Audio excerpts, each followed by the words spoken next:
And once I started taking it seriously and I actually put in the right amount of effort and studied the right things, I made $100K in my senior year of college. And I proved to myself that I could actually do this for the rest of my life.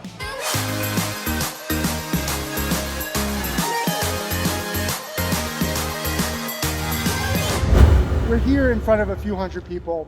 How do we get them to this part of the chart and not have them languishing for 3 years or 2.5 years? Unfortunately, I do think the languishing is a part of the process. I mean, this is a long journey. This is not a sprint, it's a marathon, as you always say. And so maybe it doesn't have to be 2.5 years like it took me.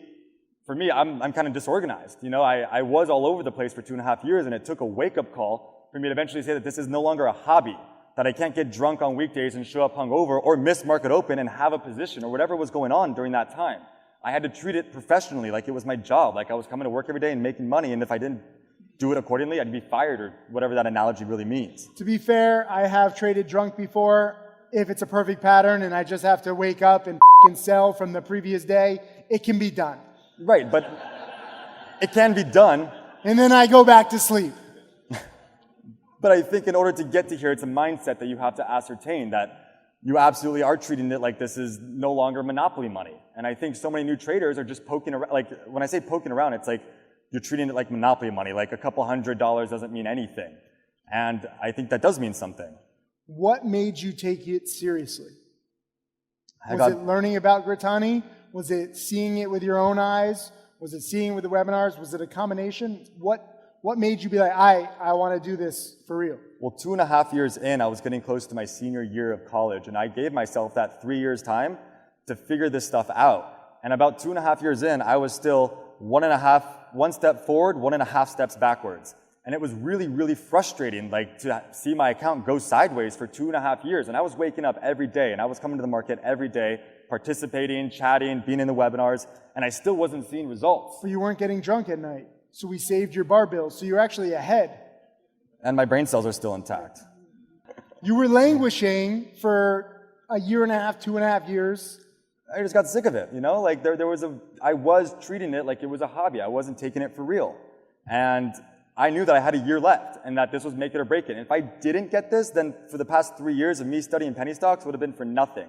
And at that point, like, I was fully addicted. There was no way that I wasn't going to trade stocks at this point in my life. Like, I had to do this. I had put 2.5 years in. So it was up to me to actually take it seriously that last year. And once I started taking it seriously and I actually put in the right amount of effort and studied the right things, I made $100K in my senior year of college. And I proved to myself that I could actually do this for the rest of my life. What did your family think when you were languishing, and what does your family think now? Oof.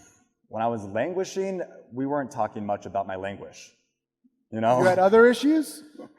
We were more focused on school and making sure, like, my studies were good.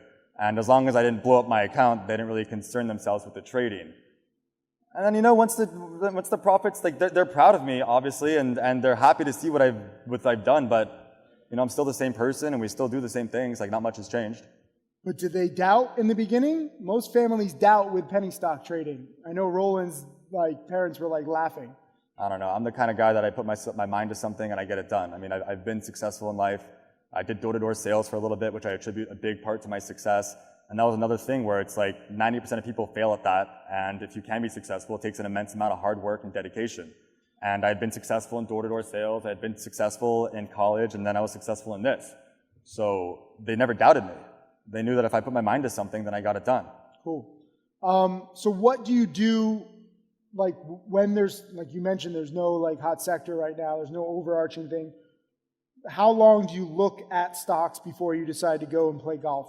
So generally, I know I have a play the night before. Like, if I have a good play, I'm prepared the night before.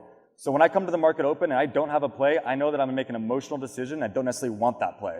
So most times, before market open, I know if I really want to trade that day or if I really don't want to trade. Then, coming to market open, if I check my scanners and I know nothing's, like, even up on the day, then I know I can just shut my laptop and leave.